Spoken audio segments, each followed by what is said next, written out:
One of the ways that we're changed, according to the Bible, is by seeing glory. Seeing the glory of God more clearly, we are being changed from one degree of glory to the next. So I'm always on the lookout for ways in my Bible reading and in my study to see God more clearly, because I want to be changed into the likeness of Christ more fully. Well, years ago, I was reading a book called The Life of God in the Soul of Man by Henry Scougal, 17th century.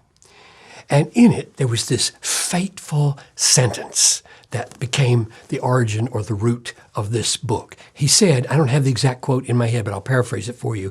He said, "You can tell the excellency of a soul by what it delights in." So if you delight in ugly and base and low, immoral things, the excellency of your soul is small or non-existent. But if your heart is taken up with glorious and beautiful and great things, then your soul is more excellent. So you can key in on the excellency of people's souls by what they take pleasure in.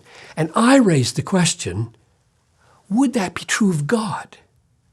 What if we studied what God delighted in as a way of knowing the excellency of God's soul, God's character?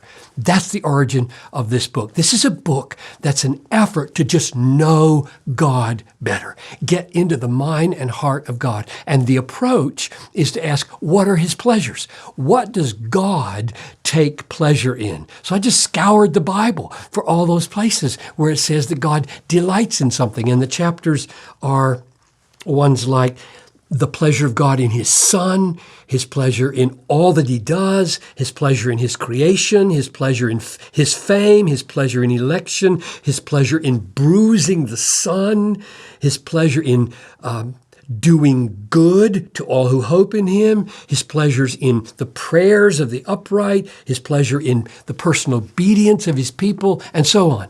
So this is a pretty substantial book. I think of it in terms of the foundations of the book Desiring God. I wrote Desiring God first, and then I wrote this one after, but really this provides the roots and the foundations in the happy God of Christian hedonism.